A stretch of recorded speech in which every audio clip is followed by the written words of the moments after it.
Good morning, everyone. Welcome to all of you. My name is Daniel Bekele. I am the Chief Commissioner at the Ethiopian Human Rights Commission. And this is a joint press conference of the Ethiopian Human Rights Commission and the UN Office of the High Commissioner for Human Rights, Eastern Africa Regional Office, on the joint investigation by the two institutions into the human rights situation of the Tigray conflict. On my right is Mr. Marcel Akopovo, who is representative of the High Commissioner and the head of the East Africa Regional Office for OHCHR. And then next to Marcel is Charles, and next to my left is Charles from OHCHR and Albab Tesfaye from the Ethiopian Human Rights Commission, who are the co-team leaders of the joint investigation team. I also wish to acknowledge the presence of Ethiopian Human Rights Commission commissioners in the room, as well as both the Ethiopian Human Rights Commission and the UN colleagues and some of our partners. The report we are launching today is prepared in English, but I would like to say that the Amharic and the Tigrinya language, the translation will also be made available in the coming days. As you would see, this press conference is also organized in English language, but if anyone wants to ask a question or speak in Amharic, please by all means feel free to speak and ask your questions in Amharic. Ladies and gentlemen, members of the crew, the members of the press corps, the joint investigation by the Ethiopian Human Rights Commission and the United Nations Office of the High Commissioner for Human Rights is a culmination of preliminary discussions between the two institutions on how to respond to the human rights situation in the Tigray region following the outbreak of the conflict in early November 2020. These discussions led to a formal request from the Ethiopian Human Rights Commission to conduct a joint investigation on the human rights situation in Tigray, which was accepted by the Office of the High Commissioner for Human Rights. And the objective of this joint investigation included, among other things, accurately documenting human rights violations by all parties to the conflict, furthering the accountability process and advocating for effective remedies, providing clear, actionable, and gender-sensitive recommendations, and identifying serious violations to ensure redress for victims and prevent recurrence of similar occurrences in the future. And prior to the commencement of our investigation, the joint investigation team agreed on its method of work to guide its investigation, consistent with the practice of international fact-finding bodies. It has adopted various methodological approaches, including the adoption of a reasonable grounds to believe standard of proof for factual determinations of incidents and occurrences. The investigation was carried out within the framework of international human rights law, humanitarian law, refugee law, and relevant national laws of Ethiopia. The joint investigation team conducted field investigations from 16th of May to end of August and investigated alleged violations by all parties to the conflict from the 3rd of November of last year, 2020, until the time of the unilateral ceasefire declared by the federal government and its withdrawal from the Tigray region, which was end of June. The joint investigation team carried out investigations in Mekelle, in Wukro, Samre, and nearby areas in Samre, in Alamata, in Bora, Maicho, Dansha, Maikadra, and Humara.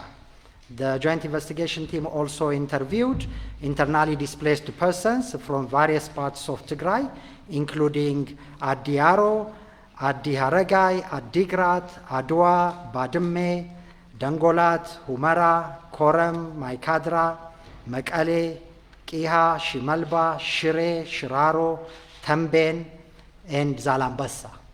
We have also further conducted investigations in Addis Ababa and other affected locations such as Gondar and Bahar Dar in the Amhara region. The findings in the report rely primarily on first-hand testimony from victims and witnesses, and written material provided important context in some instances to corroborate interviews. As such, the Joint Investigation Team conducted a total of 269 confidential interviews with victims and witnesses of alleged violations and abuses, and it held 64 meetings with federal and regional authorities and representatives of the UN agencies and NGOs, community groups, medical personnel, and other sources.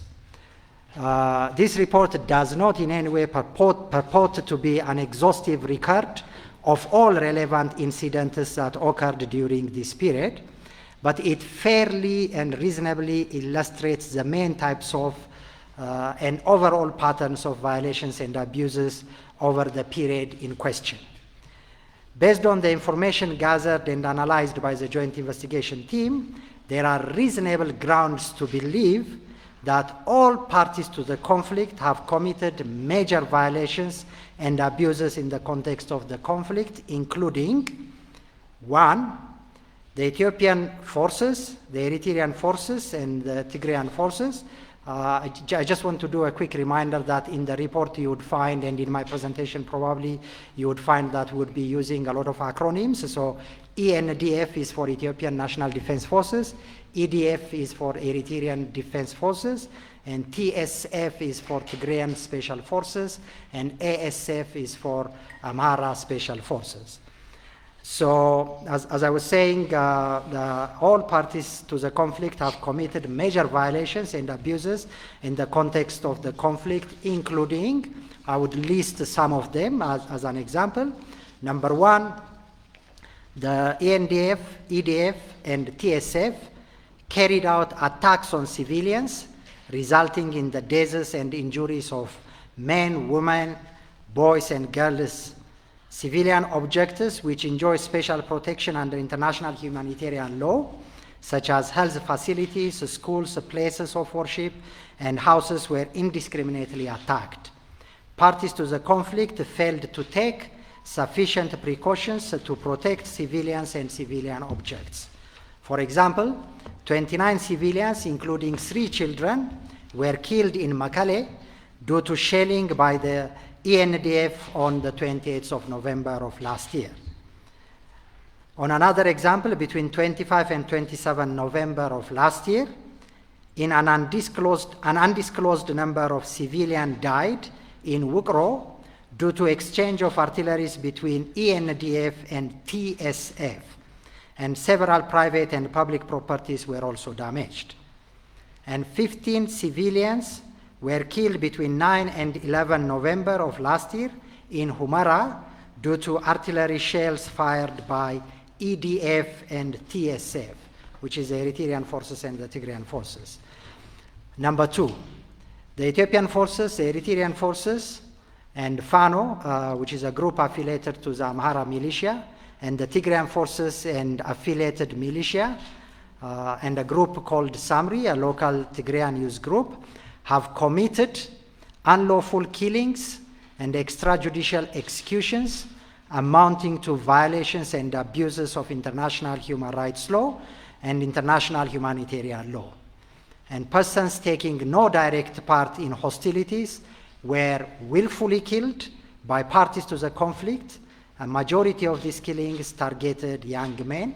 For example, in one instance, an ethnic-based killing of more than 200 Amharas, mostly men, in Maikadra by SAMRI, which is a killing by a group called SAMRI, and the Tigrayan police and militia on 9 November, as well as retaliatory ethnic-based killings of Tigrayans by the FANO. In another instance, the killing of more than 100 people in Aksum on the 28th of November of last year by the Eritrean forces. And in another instance, the killing of at least 70 men in Bora, Amdoha, Bora Jamala, and Mailiham by the ENDF on the 8th and 9th of January of this year.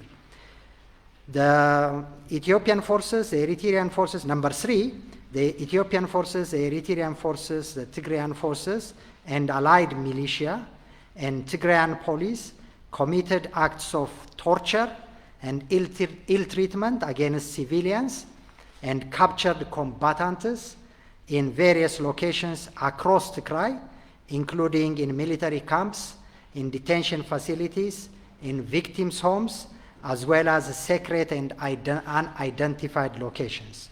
Some of the incidents in chronological sequence include: 1, for example, from 9 to 10 of November of last year, Tigrayan militia and armed civilians in Humara arrested and detained mostly ethnic Amharas, whom they insulted with some ethnic slurs, which you will find in the report. They beat people with plastic pipes. They kicked and denied food and water for several days. In another instance, in March of this year, in Samra and Brazba, Eritrean forces subjected victims to torture and other ill treatment. And the ENDF committed acts of torture and ill treatment in Bora in December of last year. Number 4, the Ethiopian forces, the Tigrayan forces and allied groups, and the Eritrean forces engaged in several arbitrary detention, abduction, and enforced disappearances. For example, in Tigray and other parts of Ethiopia, predominantly ethnic Tigrayans were arrested by ENDF and the federal police for perceived affiliation with the TPLF and kept incommunicado for long periods without formal charges or legal proceedings. And in western Tigray, Tigrayan forces detained civilians mostly of Amhara origin, starting from the 9th of November of last year, for perceived support to the federal government, and took them to Shire, Aksum, and Mekelle, some of whom were killed or disappeared. Number 5, various acts of sexual and gender-based violence, including rape, gang rape, intentional transmission of HIV virus, were committed by all parties to the conflict. Women and girls whose male family members were Tigrayan combatants were targeted by the EDF, the Eritrean forces, and wives of the ENDF, the wives of the Ethiopian forces soldiers, were similarly targeted by the Tigrayan forces for sexual and gender-based violence. Sexual violence has profoundly violated the survivors' physical, psychological integrity and caused serious health complications, particularly the gang rapes were characterized by their brutality. The Joint Investigation Team also obtained reports which implicated the Amhara Special Forces in acts of sexual violence. Number 6, other human rights and humanitarian law violations, including against refugees and internally displaced persons, were also documented.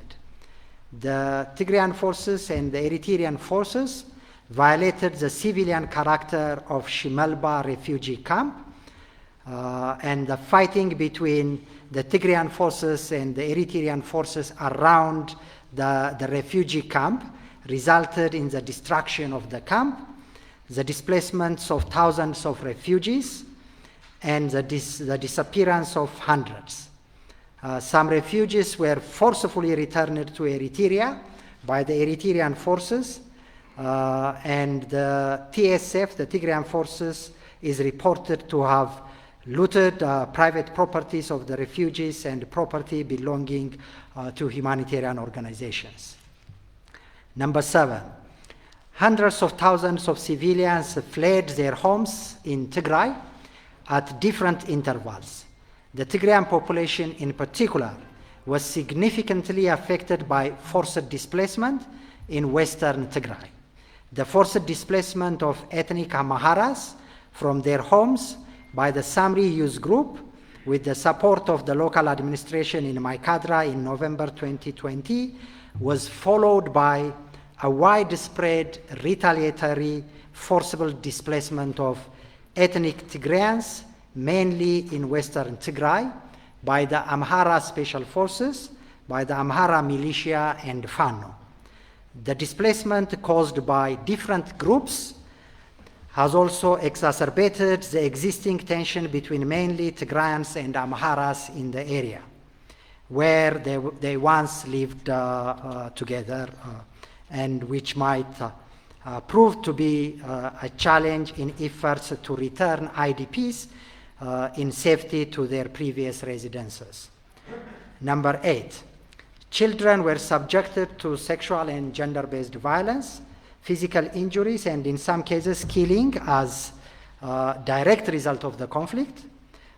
They were exposed to traumatic experiences such as witnessing the killings or rape of close family members by soldiers of the parties to the conflict, including the EDF, ENDF, and TSF.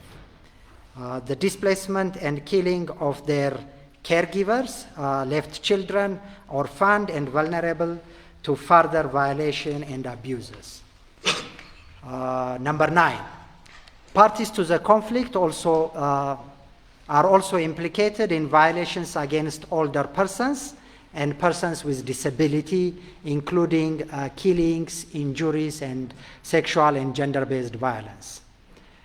Number 10, the report details incidents of large destruction and appropriation of property across Tigray by different actors, including armed forces, militias, civilians. The report also highlights limitations to freedom of movement and freedom of expression, access to humanitarian relief, and other violations of economic, social, and cultural rights. Therefore, the Joint Investigation Team has reasonable grounds to believe that a number of these violations may amount to crimes against humanity and war crimes, which require further investigation to ensure accountability, and the primary responsibility for addressing the violations rests with the state as part of its obligation to respect, protect, and fulfill human rights.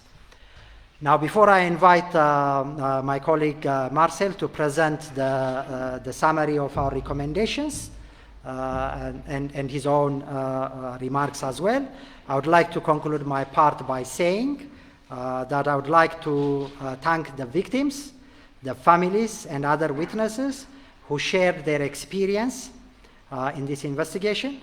I would also like to thank all members of the Joint Investigation Team and various experts from both institutions who undertook and supported this difficult but very important mission. And my appreciation also for several of our national and international partners and non-governmental entities who provided various types of support throughout this investigation. And finally, I would like to thank the government of Ethiopia for demonstrating the commitment and support for the joint investigation, as well as offering a positive response for the final report. As you will see in the report, the federal government has expressed its reservations on the specifics of certain incidents, but we are encouraged it has accepted the overall findings and recommendations of the report and stated that it is committed to remain engaged with the findings of the report and take the necessary steps to provide redress for victims, ensure accountability, and rehabilitate communities and areas that have been affected by the community and affected by the conflict. The government has further stated that it will give special attention and emphasis to survivors of sexual and gender-based violence, and that it will also take the necessary reform measures to strengthen its mechanisms and procedures that are meant to prevent the occurrence of such incidents. Therefore, I would conclude by saying that as the conflict in Ethiopia expands with more reports of violations and abuses, I sincerely believe that this report presents an opportunity for all parties to acknowledge responsibility and commit to concrete measures on accountability, redress for victims, and the search for a sustainable solution to end the suffering of millions. I thank you, and I pass it to my brother, Marcel. Is it working? It's working.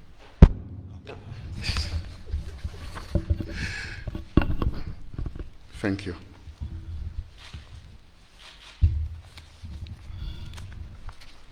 Yeah, thank you, Daniel. Good morning, everyone, and all protocol observed. I want to to say a very sincere thanks and express appreciation for your presence with us here this morning, and also on behalf of the Office of the High Commissioner for Human Rights, acknowledge the presence of some of our colleagues here. Sorry, my voice wanted to go. The presence of our colleagues, our investigators from both the National Champion Human Rights Commission and then the Office of the High Commissioner for Human Rights. Allow me also to thank Daniel and then complement his detailed presentation. I will later on mainly give you the summary of our recommendation, but before then, I just wanted to offer some thought and some reading from OHCHR perspective on the report.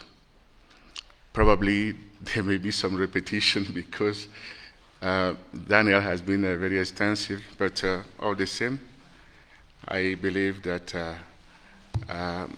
it's never good. It's never bad to do good many times.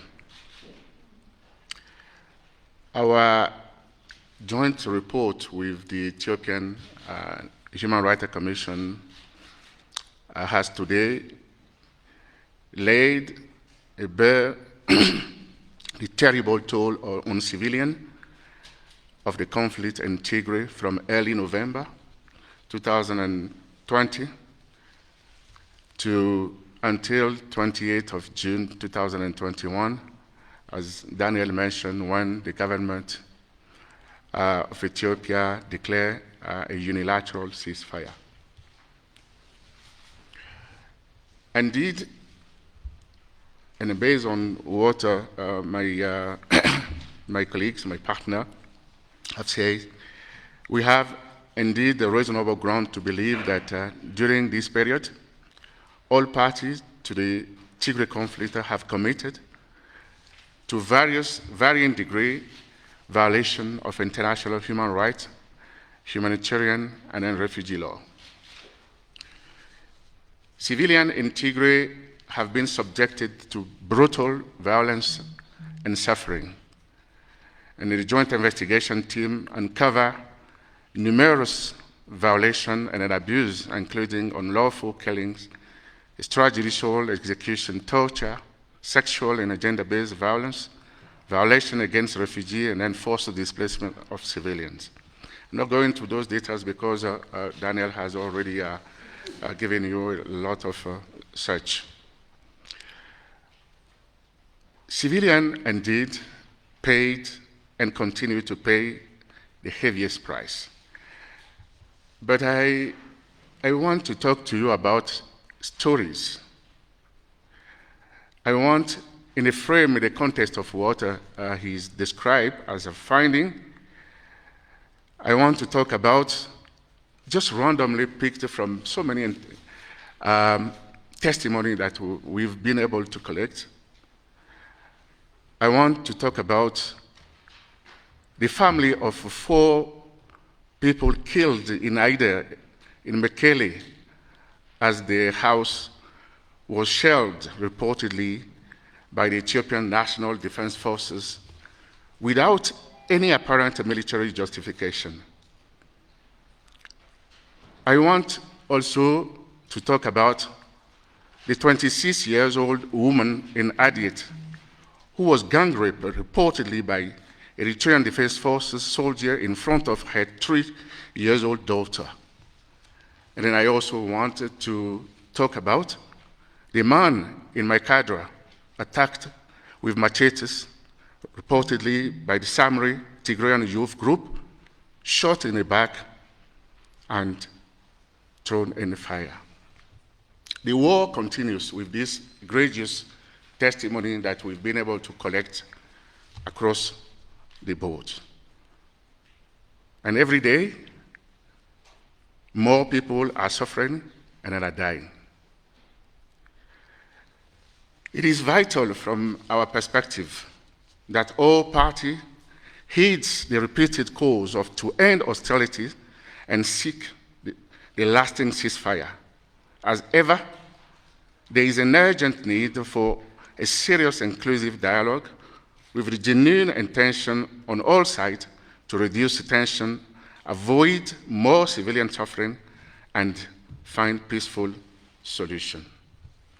As he mentioned earlier, we embark in this joint investigation at the invitation of the Ethiopian Human Rights Commission to enable our teams to get first-hand information on the facts to allow us to provide a faithful account of the situation in Tigray and to assist in ensuring accountability and peace. The report, as you can see, is not an exhaustive record of all violations and abuse that occur during the conflict. But it fairly, and I'm very strong about that, illustrates the main type and overall pattern of violation and abuse. We are, again, and I want to repeat it again, grateful to the many victims and witnesses who share their experience and to others who provide pertinent information. Their voices speak in the pages of this report. From information collected and analyzed, the report, the joint investigation team has, and he has indicated already, very reasonable ground to believe that a number of these violations may amount to crime against humanity and a war crime, which require further investigation to ensure accountability. The primary responsibility for addressing the violation rests, of course, with states as part of its obligation to respect, protect, and fulfill human rights obligation. And before I give you the recommendation, the summary of them, I will want really very specifically to amplify here what victims and survivors of violation conveyed to our joint investigation team. What did they tell us? They told us that they want their means of livelihood restored. They told us they want a reparation for their destroyed homes and all they have lost. They told us they wanted to know the truth about what happened to their loved one, for all sides to acknowledge their role in the suffering they have inflicted to them, and for the perpetrator to be brought to justice. That's what they told us. It is indeed in listening to those voices from the victim and survivors that among many other recommendations, the report outlined the following recommendations. Parties to the conflict should agree without precondition to immediately end hostilities, enabling each space and then to be open toward achieving a sustainable and an inclusive peace. The state should ensure prompt, comprehensive, and an effective investigation by independent and impartial body into allegations of violation of international law, international humanitarian law, refugee law, domestic law, and hold perpetrators accountable. The states should initiate a victim-centered and gender-sensitive reparation scheme that includes restitution, compensation, rehabilitation, satisfaction, including the right to the truth and guarantees of non-repetition. The international community should support initiatives to strengthen justice and accountability for serious violation and crime, including effort by the Ethiopian authorities to investigate and prosecute perpetrators for violations of human rights, humanitarian law, and refugee law committed within the context of the conflict in Tigray. The state of Eritrea should investigate violations committed by its forces and hold accountable those implicated. A key concern of our report is due accountability, as you can see. National authorities, as I say, have the primary responsibility to deliver fair and independent proceedings that address the full range of violations identified and not isolated individual instances. And if authorities, national authorities and national mechanisms are not in position to do so, an international independent investigative mechanism should be considered. It is therefore very crucial that the government of Ethiopia and Eritrea ensure that those responsible for serious human rights violations are indeed held accountable regardless of the affiliation of their perpetrators. I would like to end my thought and then keyword by offering a very simple, certainly a common knowledge for everyone in this room, which is related to the conflict, but about Ethiopia and the role Ethiopia plays in the regional context. Ethiopia is a key country in the region. There's no doubt about it. I just wanted to reiterate here again something that we have been saying all the time, that a prolonged crisis in this country could be a very disastrous situation for the regional stability, for peace and security.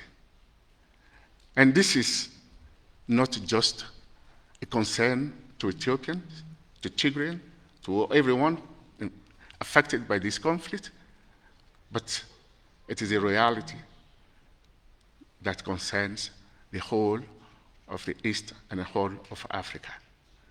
I want to leave you with those thoughts that we are all in together, and the voices that we are offering today is a voice of solution. It's a constructive voice that could help allow each and everyone be part of a process that ensure accountability for the wrong, but also use accountability process for a sustainable peace conversation that could help Ethiopia to remain together and the people of Ethiopia to be safe and to live safely. I thank you. Thank you, Marcel. And with that, ladies and gentlemen, we will open it up for questions and answers session. I hope by now many of you may have already received a copy of the report, which is available both on Ethiopian Human Rights Commission's webpage as well as the UN Human Rights Office webpage. As I mentioned, the joint investigation team consists of 39 people, but today we are joined by the two co-team leaders from the two institutions, Albab from Ethiopian Human Rights Commission and Charles from OHCHR. And I have my colleague Aaron to facilitate the question and answer sessions. So Aaron, over to you. We will have 40 minutes of states and names and institutions that you represent. For us to reach the most, as much as we can, please limit your questions to one question.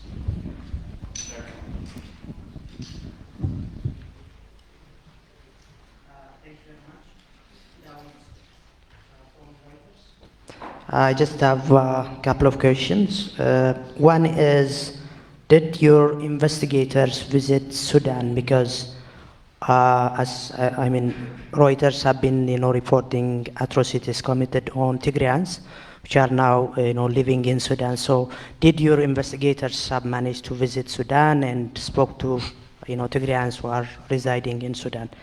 Another question, if I may ask. You have included example of abuse by all sides, and do you feel this accurately reflect the proportion of abuse from all sides? Thank you. What it is? Okay. Thank you. My name is Coletta Wanjohi from FSN News Agency. Your report is kind of timely, close to a year since the conflict was triggered, and at the same time, at a time when the government looks at a state of emergency as one of the major solutions to ending this conflict. There is concern within the public that with the government giving a call, probably a genuine call, to citizens to protect themselves, protect the community, we might have more human rights violations. Are you concerned too? And will that make, for example, dilute the kind of impact that you would love this report to have had? Thank you.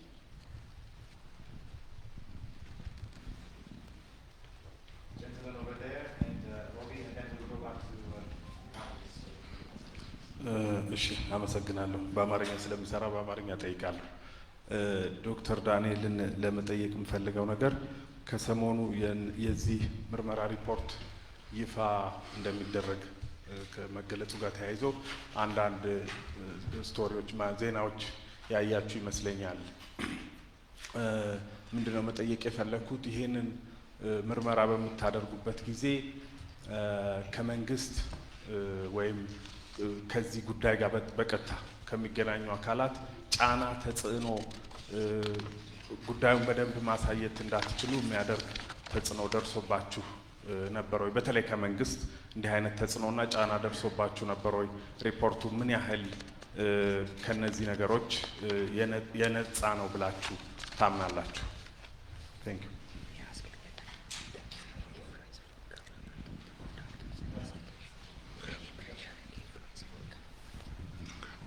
Thank you for the briefing. I'm Robbie with AFP. The Prime Minister's office has issued a statement just now saying that the report published today establishes that claims of genocide have no factual basis and that there's no evidence of the use of starvation as a weapon of war in the conflict. Is that an accurate representation of the findings, in your opinion?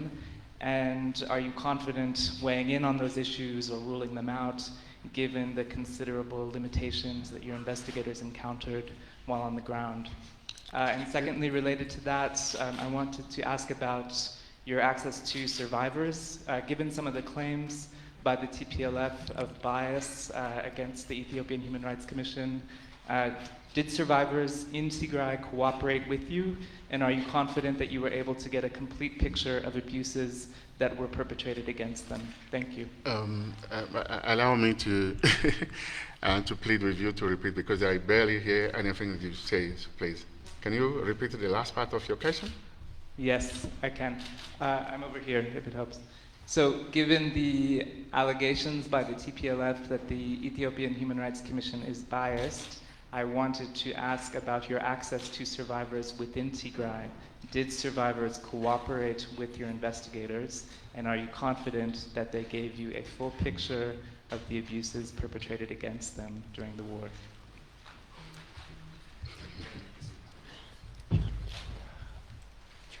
Let's allow them to give the responses and we go.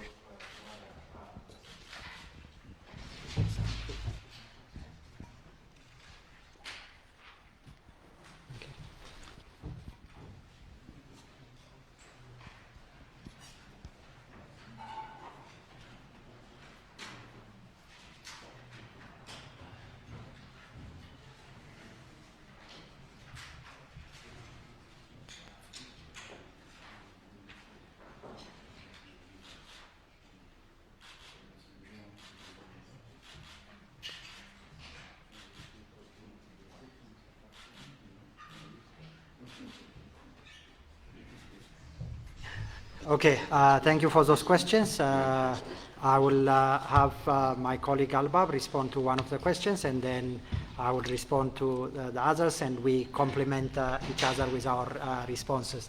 And my colleague Marcel will also add. Yeah, you can start with that.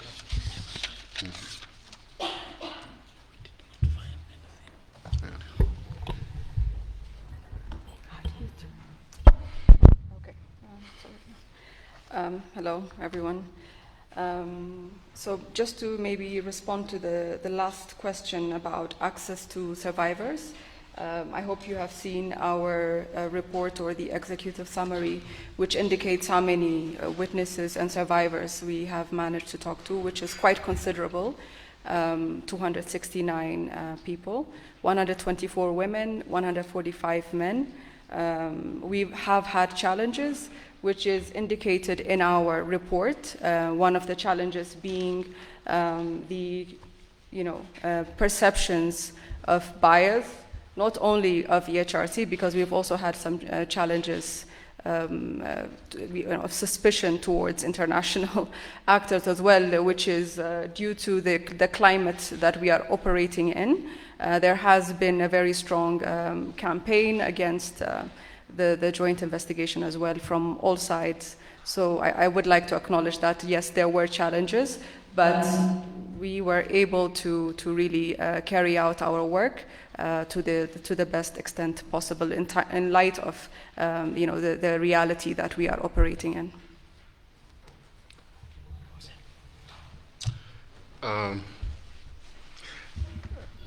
Visit to Sudan. In fact, the visit to Sudan and then to speak to refugees who fled Tigray was part of our visit, our field visit plan.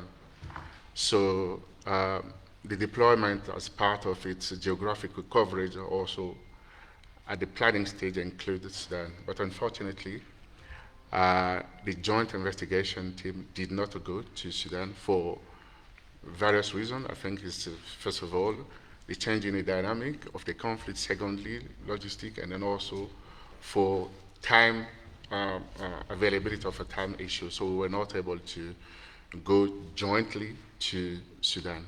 However, and this is an individual view that I'm expressing here, the Office of the High Commissioner for Human Rights was able to document situation of human rights in eastern Sudan, I mean from refugees who fled Tigray. You know that we have an office in Sudan, and the High Commissioner has also a global mandate to monitor and then report globally, including, of course, in Eastern Sudan, the situation of human rights. But those information collected have not been fed into the joint report that we have published now, because simply one of the fundamental principles of the joint investigation is the jointness of all exercises, right from the constitution of the investigators to the deployment in the field, to the analysis, and also to the conclusion. So we were not able to use that.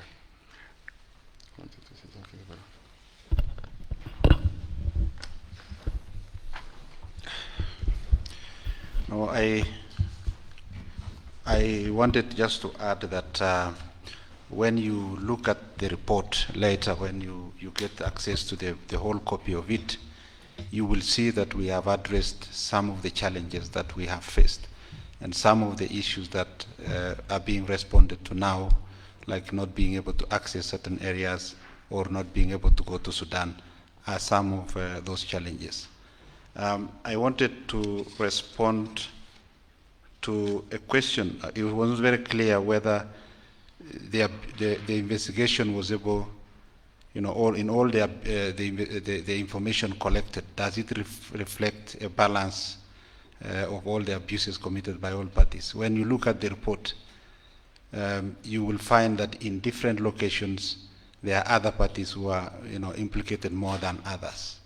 So it will depend on you when you look at the report to make the assessment on which one was more balanced or which one was more implicated than the other.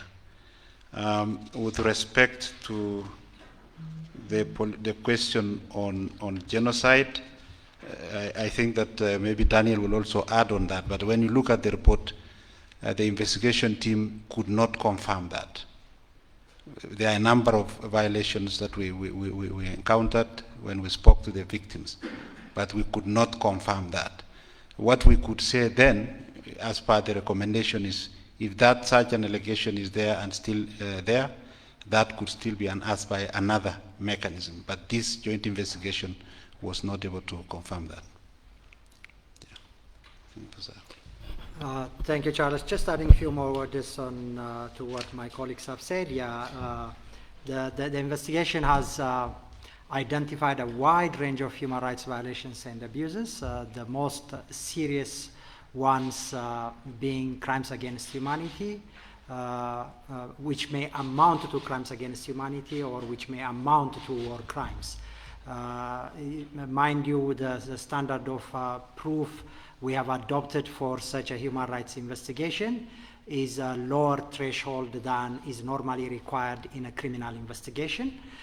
So on the basis of the collectively gathered and collectively analyzed information and evidence we have, the violations we have identified may amount to crimes against humanity or war crimes and a number of other violations, but not genocide. So that's clearly stated in the report. But I would also like to say a few words on the second part of your question, Robbie, about humanitarian access. The report, you will see from the report that there were impediments or delays in humanitarian assistance, which largely is attributed to the active conflict and the security situation and lack of functional local administrative bodies for coordination and the lack of cooperation by the security forces operating in the area, including ENDF and EDF at checkpoints.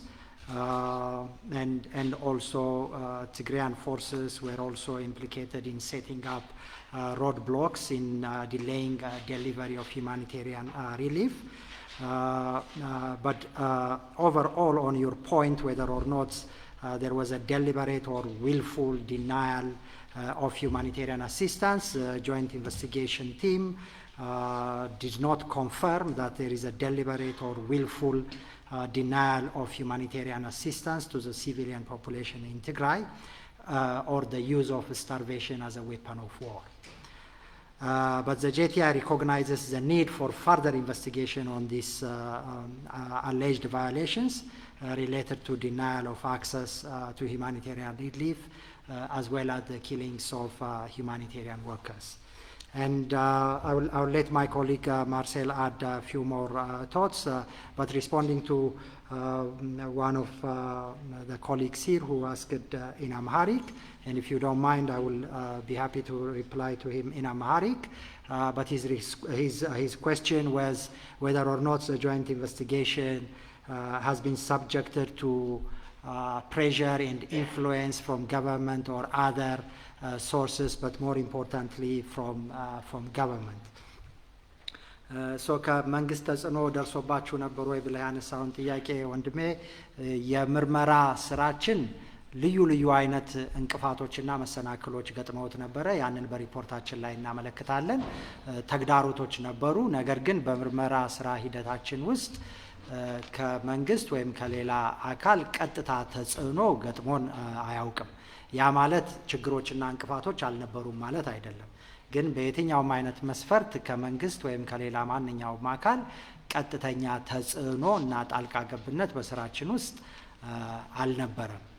ይህንን ካልኩ በኋላ ግን ሪፖርቱ ላይ በርካታ እንቅፋቶች፣ መሰናክሎች ገጥመውን ስለነበረ እነዛ እንቅፋቶችና መሰናክሎች ምን እንደነበሩ ሪፖርቱ ላይ እንድታየው ጋብዛለሁ። So I think for the benefit of the English-speaking audience, I briefly responded by saying we have faced various challenges as outlined in the report, but the investigation team has not been subjected to any direct influence or pressure or any direct interference from government or any other sources. But that does not mean that there were no challenges in the conduct of the investigation. Indeed, there were several challenges, some of which have been mentioned, but you will see details of the different kinds of both logistical, security, and the other types of challenges we have faced in the course of this investigation. Marcel, you wanted to add something else? Yeah, sure.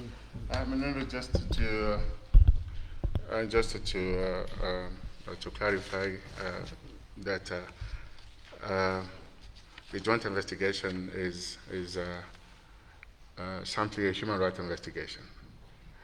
It's not a criminal investigation. And then I can understand that at some point people are interested in qualification of a violation that we've been able to document in the field. But our aim is not to behave as we are in a kind of judicial proceeding. That's not the case. We're not establishing individual or collective criminal accountability or responsibility in this. What we're doing is to be able to collect broad evidence that will form a basis of a criminal procedure.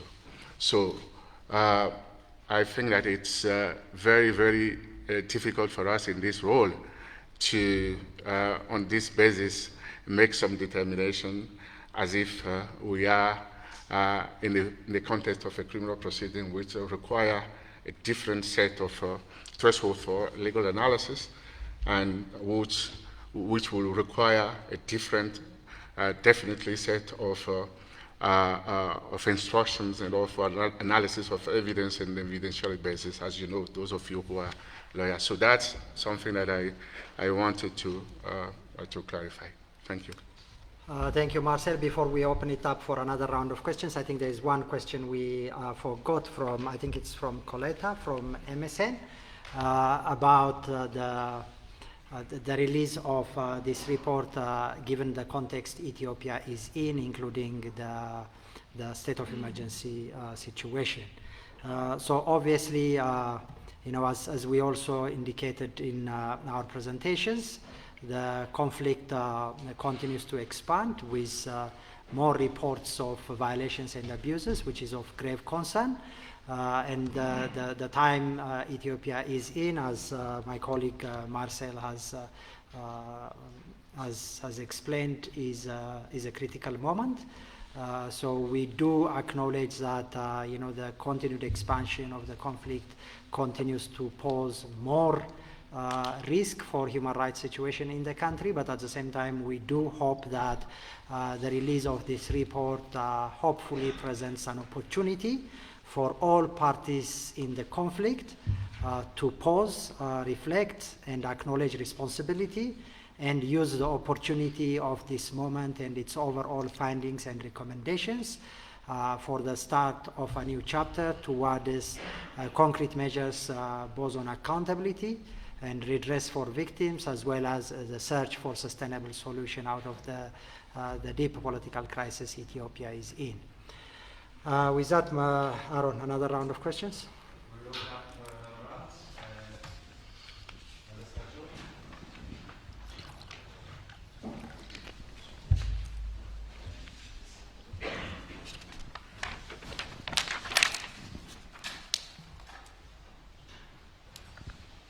Thank you.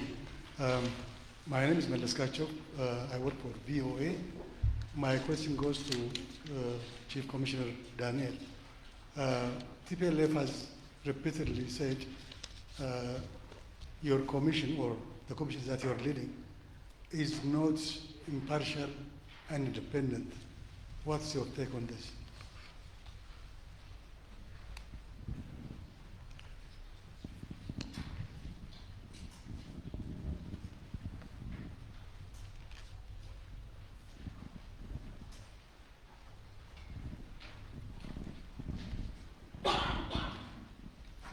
Thank you.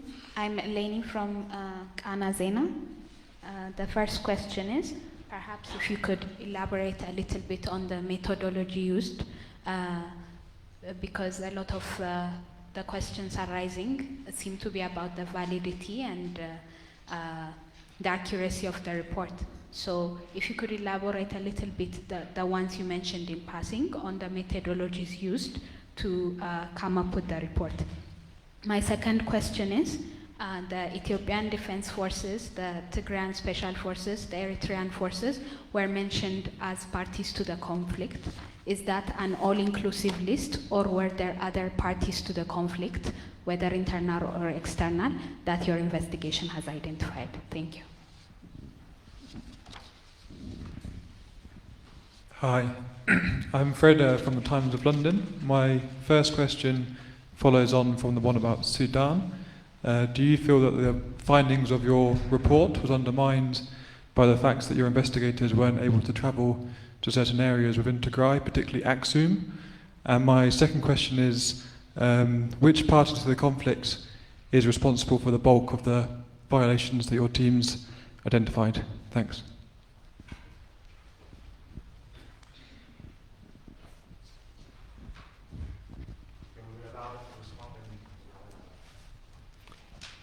Okay, thank you for those questions. I will let Albab respond to some of the questions, particularly about methodology, and then Charles also would probably like to add to that, and maybe Albab, you can also respond to a question from my sister from Kana Media about the list of actors as well.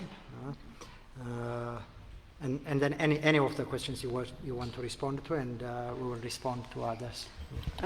Okay, thank you. On the methodology, there's a section in the report which extensively deals with the methodology that we used. But just to briefly read from the executive summary about the methodology. Prior to the commencement of the investigation, the Joint Investigation Team agreed on its methods of work to guide the investigation and applied best practices regarding victim and witness protection, rules of procedure, international investigative standards, report writing, and archiving.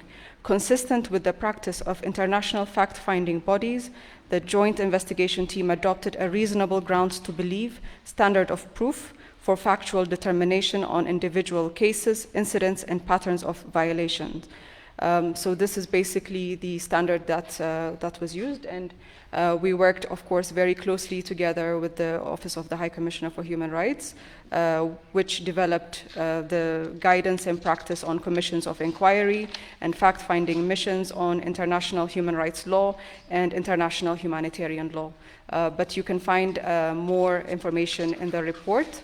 But just to underscore again the difference between reasonable grounds to believe threshold and criminal liability implicating kind of threshold, it is not the same type of threshold. This is a human rights investigation, and this will not lead directly to criminal prosecution. It has to be investigated independently.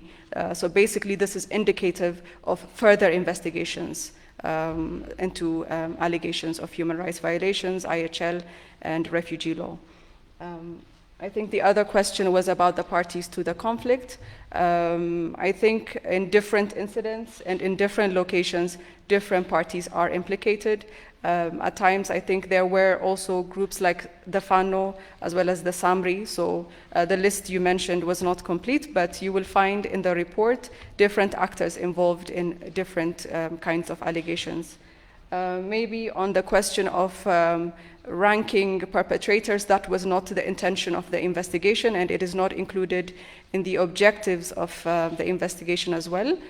You can see the objectives of the investigation was to document allegations of human rights violations and its gender dimension, to further the accountability process and advocate for effective remedies, provide clear and actionable recommendations, and identify violations that should be prosecuted and that redress is provided for victims.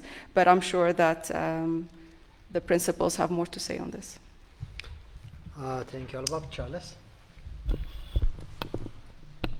Okay, I think Albab has dealt with the methodology one. I will just add that I think to emphasize that one of the things that we had to do, because we understood very well the complexity of this investigation, was to be very prepared in terms of the methodology that we were going to use in the field.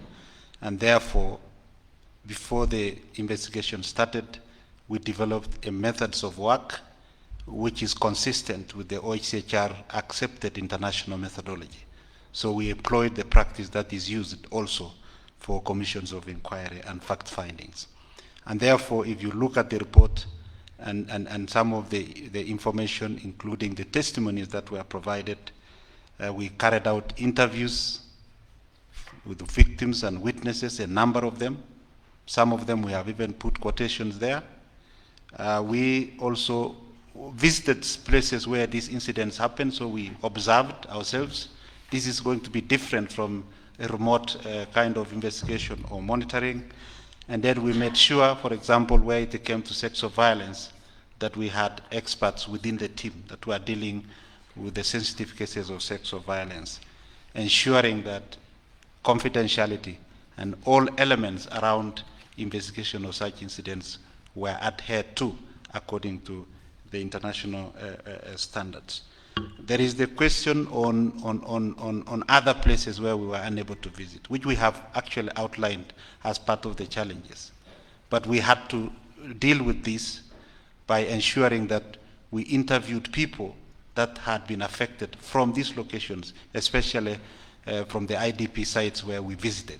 So you will look at the report and also notice that even those areas or locations where we didn't visit as we expected, we have information that we collected through the interviews in the IDP camps. Thank you. Thank you, Charles. Thank you, Charles. Just in addition to those 2 points, a couple of elements that I would wanted to highlight.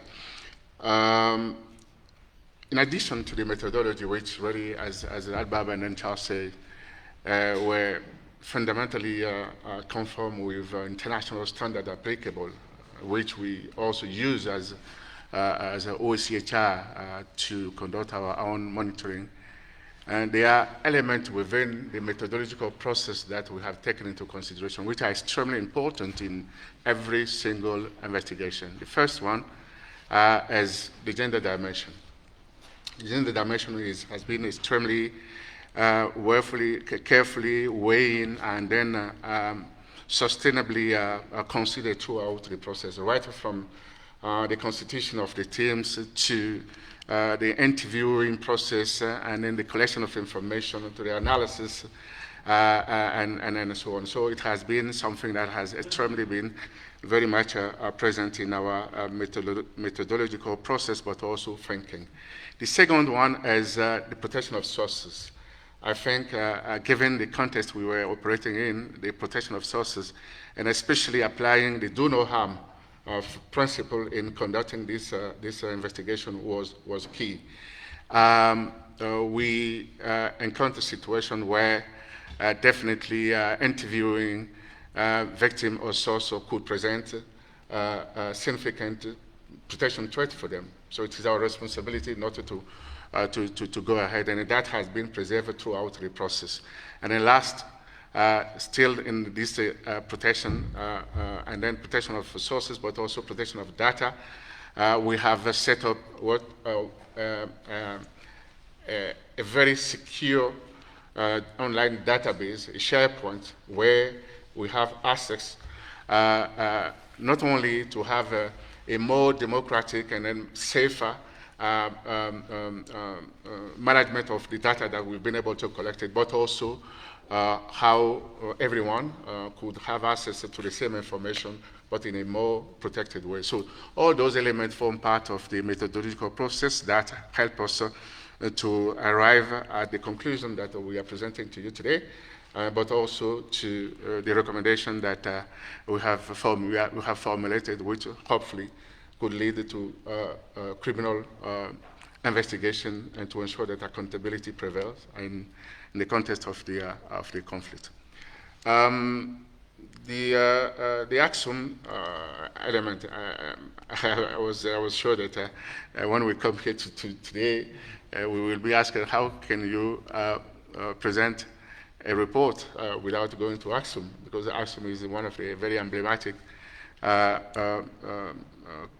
development in the conflict itself.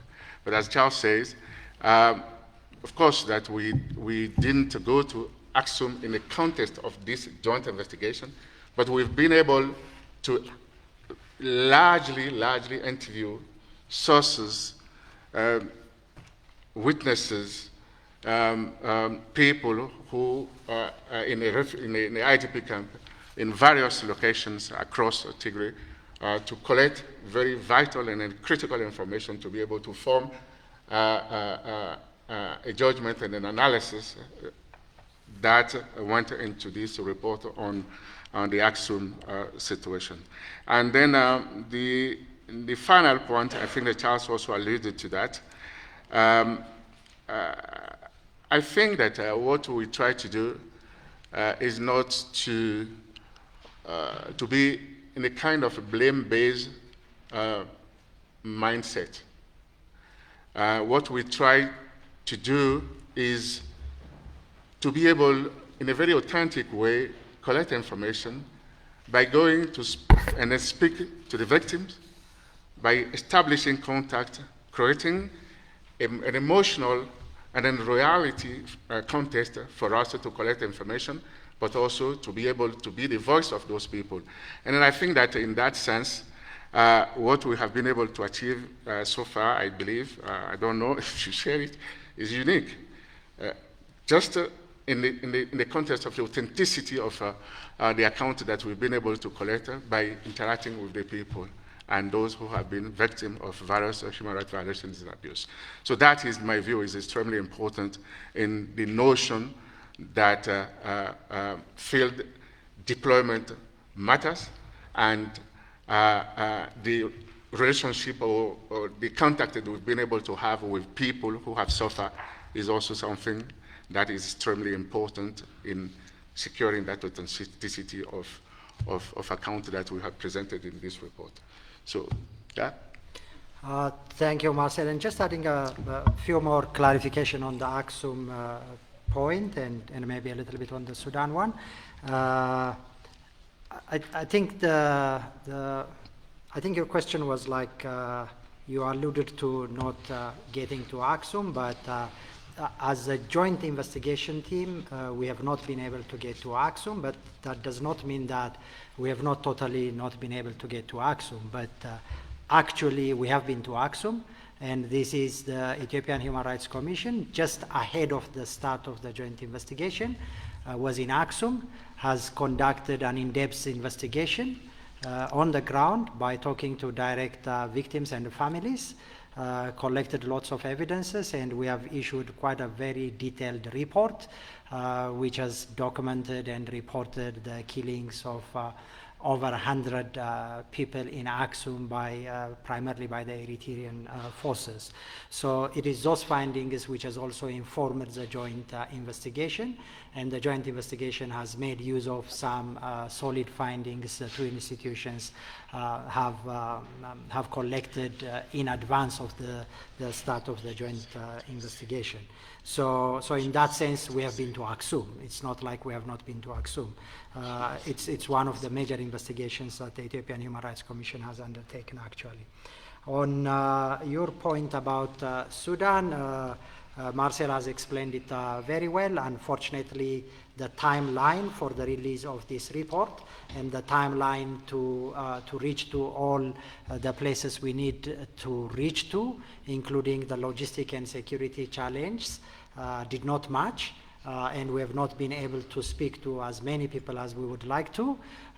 So as a result, we have not been able, obviously not been able to go to Sudan. Also in our original plan, we have also intended to go and speak with IDPs in the refugees in the Sudan refugee camps. But that does not mean that we have not spoken to a lot of IDPs who are in Ethiopia, in a lot of IDP camps in Tigray and outside of Tigray region as well. So we have complemented that by talking to as wide number of sources as possible and as wide number of victims displaced from various locations. And on the point Meleskacho raised about perception of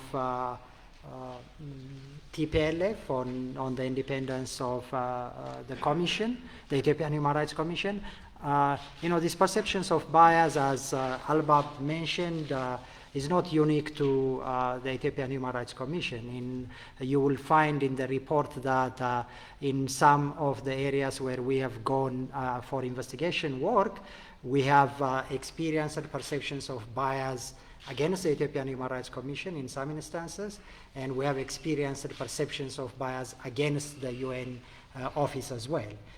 So people could have those perceptions of bias, and I think the only legitimate response to that is the credibility and integrity of the work institutions do, including our commission, the Ethiopian Human Rights Commission.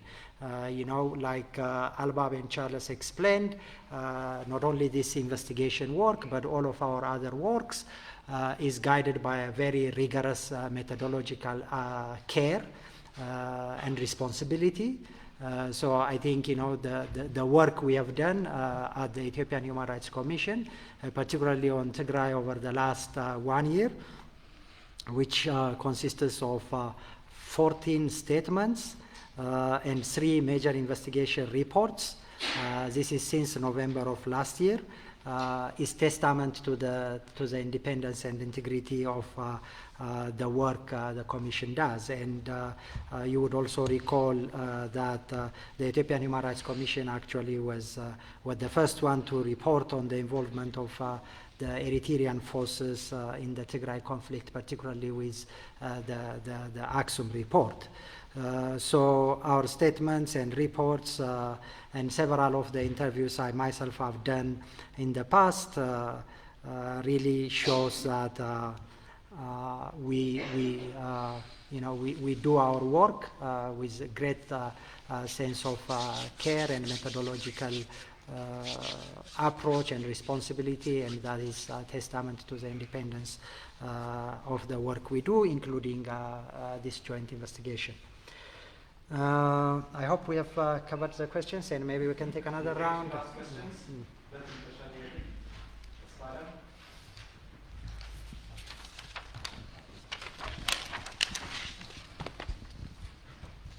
ተስፋለም ወልደየስ ከኢትዮጵያ ኢንሳይደር።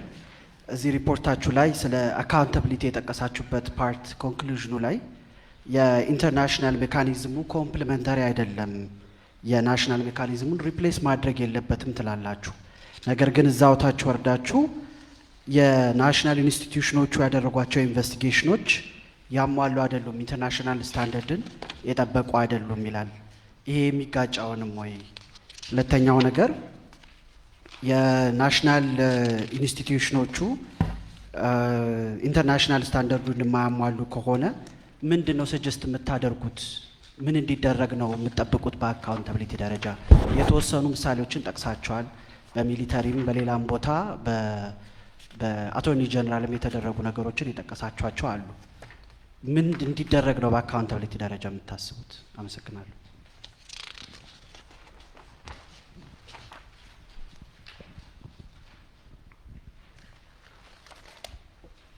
አመሰግናለሁ። ጥያቄ ለዶክተር ዳንኤል በአማርኛ መልስ ለማግኘት ነው። በእንግሊዝኛ በተወሰነ መልኩ የተነሳ ስለሆነ ከኢትዮጵያ ብሮድካስቲንግ ኮርፖሬሽን ደምስ እባላለሁ። የአንደኛው ጥያቄ በትግራይ የነበረው አጠቃላይ ክራይሲስ እንዲጀመር የህወሓት ኃይሎች በሰሜን እዝ ላይ ጥቃት በመፈጸማቸው ያን ተከትሎ መንግስት የወሰደው ካውንተር ኦፌንሲቭ ከመንግስትና በሪፖርቱ የተጠቀሱት አካላት የወሰዱት ካውንተር ኦፌንሲቭ ነው የሚል ነው የሚጠቀሰው። በእናንተ ፋይንዲንግ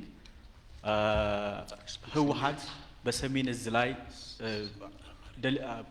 ጥቃት ፈጽሟል የሚለውን እናንተ አይታችሁታል ወይ? ምክንያቱም ኮንቴንሽስ ነው።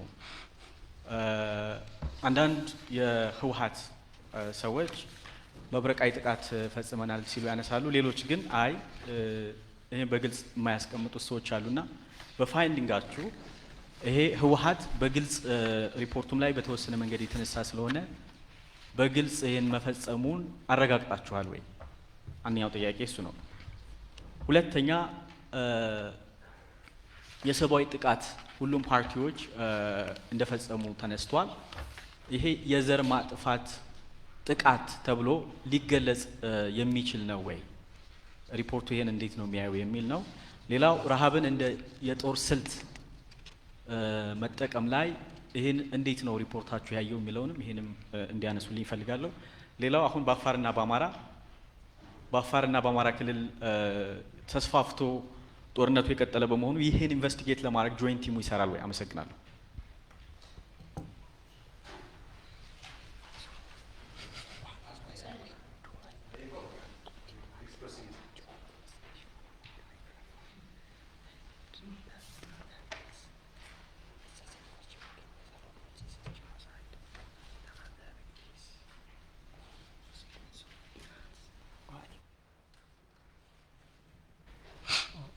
Aaron, are we taking more questions or do you want us to respond? Oh, okay. Do you want to start on the...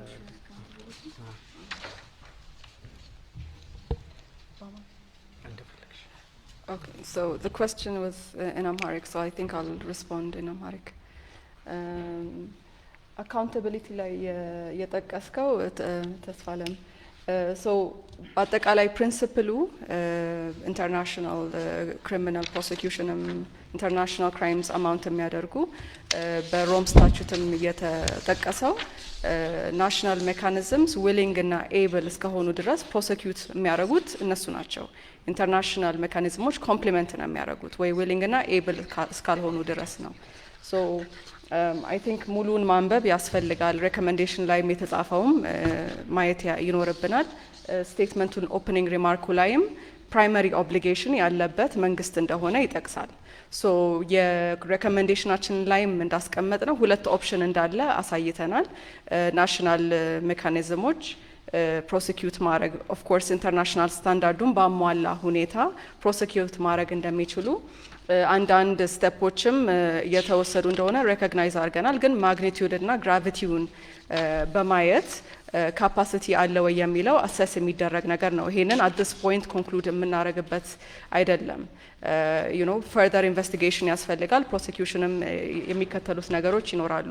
ግን ያው ሬኮመንድ ያደረግነውም ሰፖርት እንደሚያስፈልግ ነው። ሌሎች አገሮችም ኢንተርናሽናል ክራይሞች በሎካል ወይም በናሽናል ኮርትስ ፕሮሲኪዩት ተደርገው ያውቃሉ። ግን ኦፍ ኮርስ የስፔሻል ቤንች ሊኖር ይችላል ወይም እርዳታ ሊያስፈልገው ይችላል። ሶ ጀስት ይሄኛውን አድረስ ላድርግ።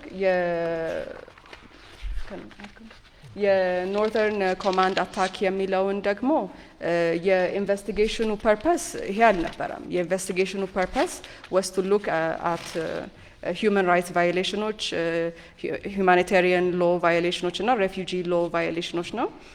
and like በአጠቃላይ የኢንቨስቲጌሽኑ ስታንዳርድ reasonable grounds to believe በሚለው ነው including on facts ቫይሌሽኖች ላይ ብቻ ሳይሆን ፋክቶች ላይ ነው።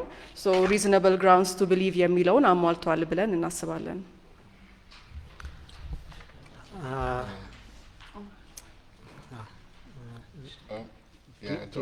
On that. Do you want to add something on that? Yeah, sure, okay. Because it was in Amharic. I think you're not doing justice to us, huh? We're getting brief of what you're saying, but I think I just suspected that that's what Albab was saying. But I was able to pick a few of the part of the question which was in English. I have mentioned it in my opening remark that the primary responsibility for accountability lie on states. So the domestic remedies are the primary source or mean for addressing accountability. But when we face a situation where domestically or at the national level there's no states is not able or willing to ensure that obligation of accountability, then the international or regional accountability mechanism could trigger could be triggered.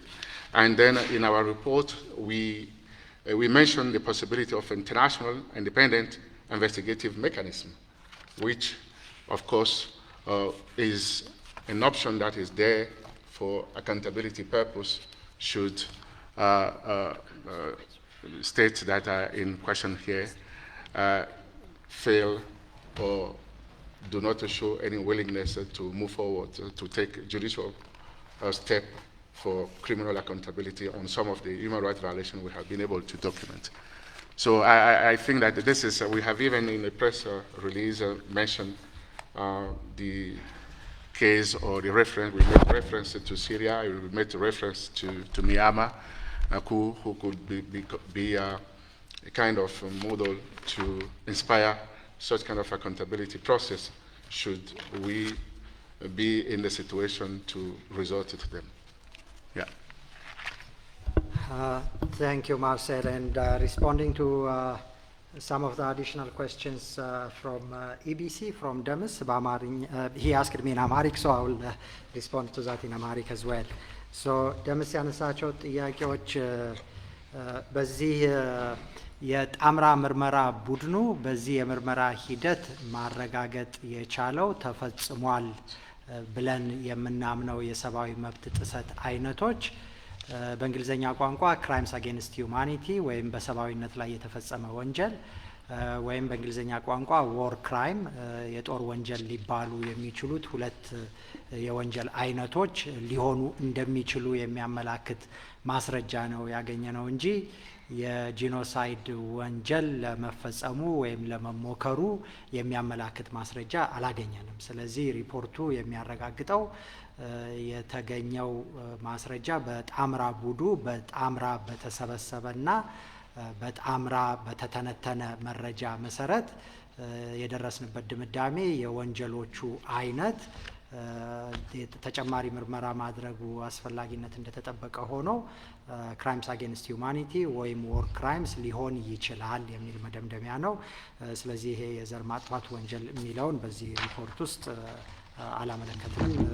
ግኝታችን ያንን አያሳይም። ከዛው ጋር አያይዘህ ያነሳኸው ይሄ የረሃብን ወይም ምግብን እንደ ጦር መሳሪያ መጠቀም የሚል ክስም በብዛት ይቀርብ የነበረ መሆኑ ይታወቃል። አሁንም በዚህ ምርመራችን በሰብአዊ እርዳታ አቅርቦት ላይ እንቅፋቶች የነበሩና አንዳንድ እንቅፋቶቹም በወንጀል ሊያስጠይቁ የሚችሉ ተግባሮች ሊሆኑ እንደሚችሉ ቢያሳዩም እና ይህ ደግሞ ተጨማሪ ምርመራ የሚያስፈልገው መሆኑ እንደተጠበቀ ሆኖ ነገር ግን ሆነ ተብሎ ታስቦ ታቅዶ ረሃብን እንደ ጦር መሳሪያ ለመገልገል ስራ ላይ ውሏል የሚል ድምዳሜ ግን ይህ ሪፖርት ማረጋገጥ አልቻለም። የዛ አይነት ድምዳሜ የለውም።